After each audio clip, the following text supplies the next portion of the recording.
상속증여 절세 전략을 들어가면서 증여 포인트 3가지. 첫 번째는 증여는 수중자 수를 결정해라. 10억을 장남에게 주는 경우에 세금 2억 원, 장남 5억, 며느리 5억 쪼개서 주면 세금이 5천만 원 주네.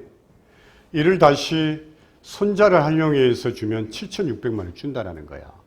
여러분, 여기서 이렇게 보면 자녀 A비는 손주기 때문에 세대 생략 할증과세가 붙지만은 수중자를 늘렸기 때문에 세금이 줄어든다. 그 다음에 며느리는 사전 증여 몇 년이 지나면 상속세에 빠집니까? 5년. 자녀 AB는 5년이다. 손주니까 10년, 5년, 5년, 5년이다. 이렇게 해서 증여는요, 수중자 수를 결정을 해라. 자, 두 번째, 단순 증여냐 부담부 증여냐, 여러분들이 늘 묻습니다. 단순 증여냐 부담부 증여냐. 여러분 이렇게 보면 10억짜리 부동산인데 이 안에 보니까 보증금이 4억이 있다라는 거야. 이렇게 보증금이. 자, 단순 증여라는 것은 단순 뭐 일반 증여라 표현하기도 하고요. 10억 상가 10억을 주면서 아들 4억은 나중에 임차에 나가면 아버지가 알아서 할게. 온전히 10억을 증여를 해주는 것을 단순 증여, 일반 증여라 한다. 자, 부담부 증여라는 것은 부담부 증여 앞에는 채무를 떠안고 증여를 하는 걸 이야기합니다. 10억인데 아들 너 상가는 주되 보증금은 너가 갚아. 그래서 보증금 4억을 떠넘긴다라는 거야. 그러면 증여재산가액이 10억입니까? 6억입니까? 6억이라는 거죠. 6억. 이건 10억이라는 거야. 이거에 대해서는 증여세가 발생이 되는 거고, 여러분 이 4억에 대해서는 양도소득세가 발생이 된답니다. 왜 그러냐면 A에서 B로 명의 이전이 되는데 아들아 내 채무 4억 가져갈래?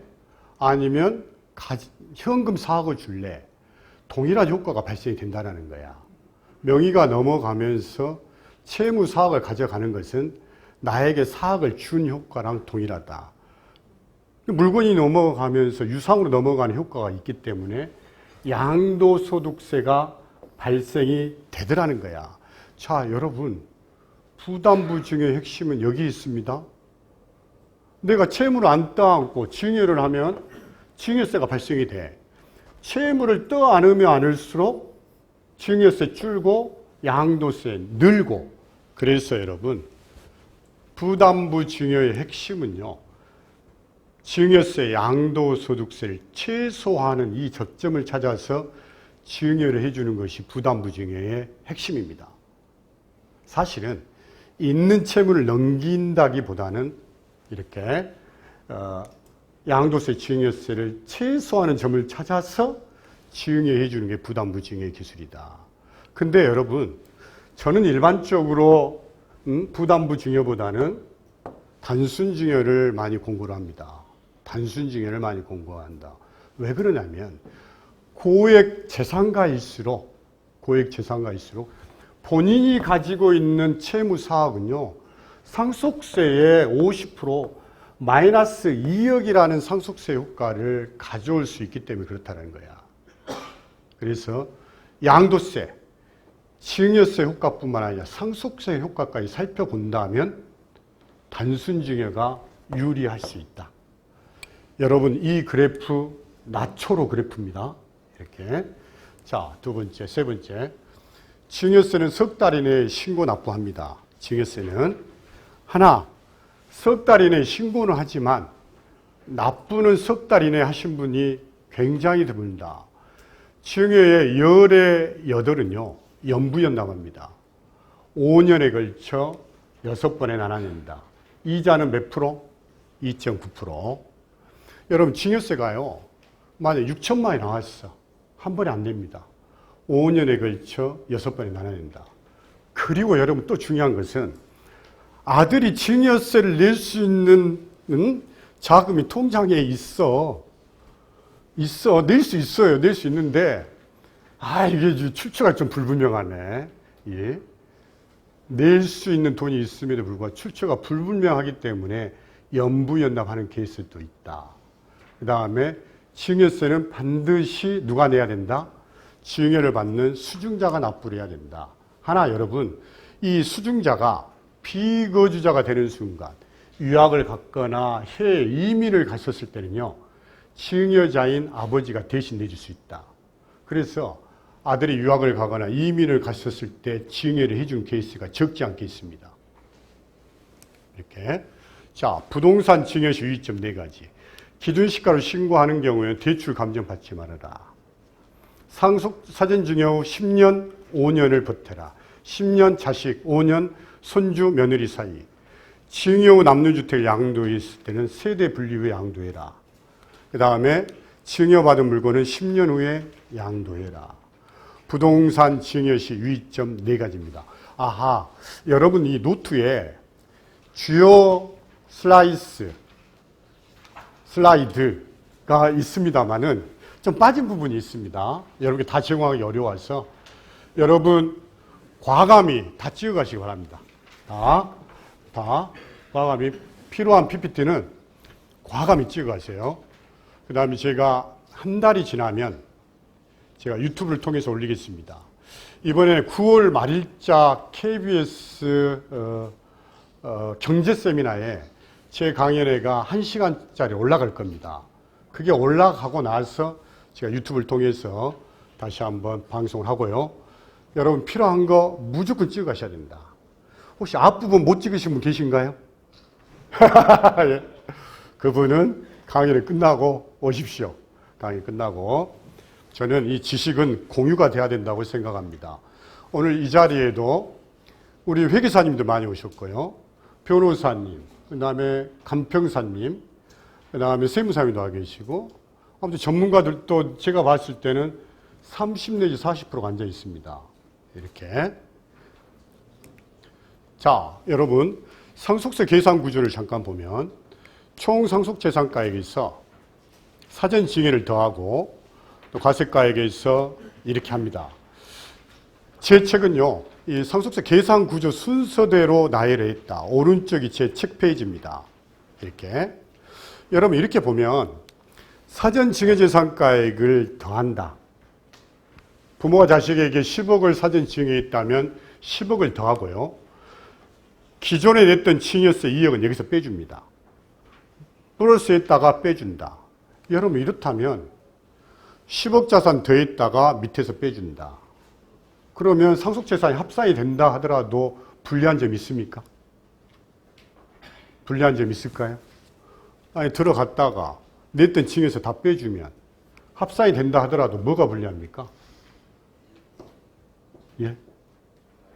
뭐가 불리합니까? 그렇죠. 세율이라는 거야. 10억의 재산이 들어갔는데 이분은 세율이 50%야.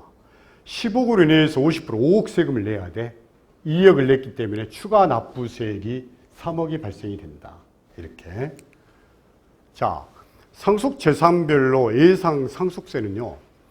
20억이었을 때 내가 10%는 2억 세금이, 30억이었을 때 6억 20%, 50억일 때 15억 30%, 100억일 때는 40%, 40억의 상속세가 나옵니다. 이렇게.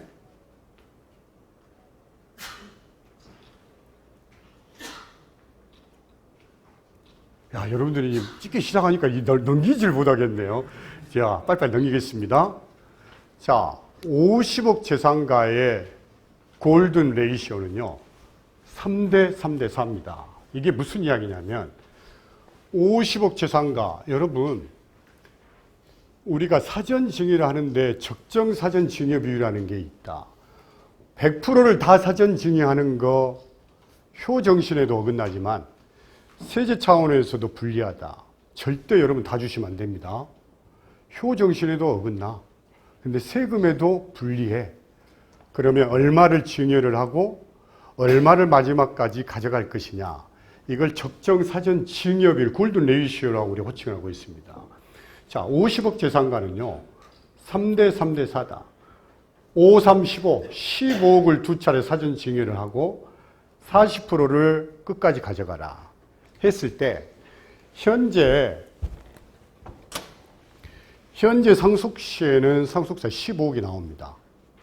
두 차례 15억씩 사전 증여를 하면 6억 8천이 감소해서 46%가 감소되도록 되어 있습니다. 이게 바로 3대 3대 4다. 여러분, 그래서 증여세 올라가고요. 상속세 줄고 이 토탈 이 녹색 그래프가 우하향하는 그래프가 나왔을 때만이 사전 증여의 메리트가 있는 것이다. 여러분, 실제 실무에서는요, 상속세, 증여세뿐만 아니라 양도세, 종부세 효과까지 잡아서 숫자로 보여주고 있다. 만약 이 녹색 그래프가 우상향하는 그래프 또는 플랫한 그래프가 나온다면 적정 사전 증여 비율을 초과하고 있는 겁니다. 그래서 초과한 경우에는 잘못된 증여가 나오는 것이다.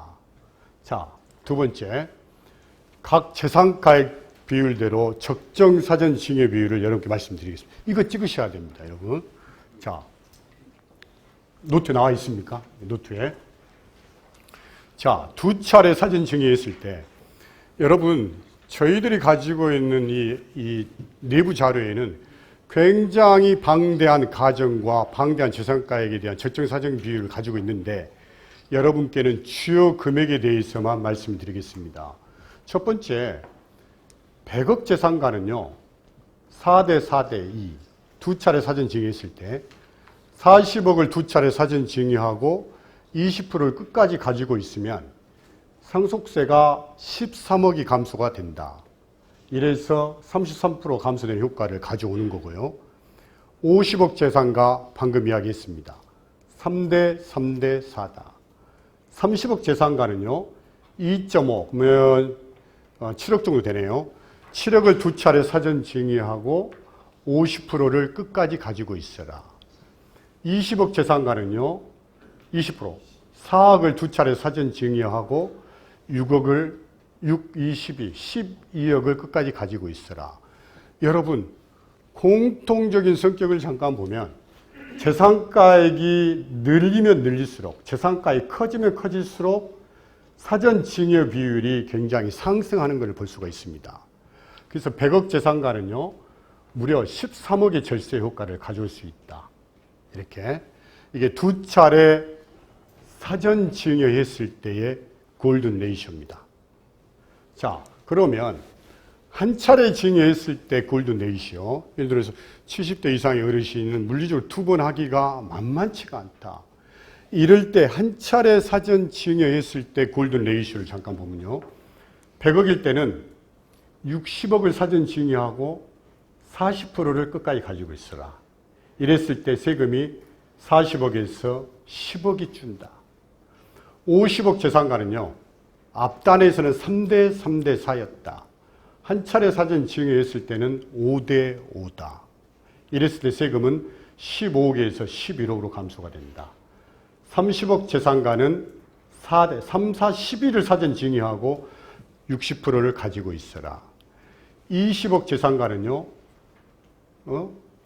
6억을 사전 증여하고 그다음에 14억을 끝까지 가지고 있어라. 이렇게 했을 때 절세 전략이 나옵니다. 여러분, 이것은 가정을 단순화해서 여러분 보여주지만 실제로 부동산 가격의 상승분 현재 가치까지 고려하면 이 절세는 더 커지도록 되어 있다. 이 대전제는 재산가액이 변동이 없다라는 대전제를 깔고 있을 뿐이지 재산가액의 상승, 일반적인 부동산을 가정했을 때 재산가액의 상승, 그 다음에 현재 가치를 고려하면 이 절세액은 더 커지게 되어 있다. 이게 바로 골든 레이쇼입니다. 이렇게 이야기하니까 200억, 300억 재산가는 어떻게 됩니까? 질문하고 싶으신 분 계시죠? 그분은 저희 사무실로 연락 주시기 바랍니다. 여기까지만 하겠습니다. 한도 끝도 없으니까 100억까지만 말씀드리고 나머지는 저희 사무실로 연락을 주시면 되겠습니다.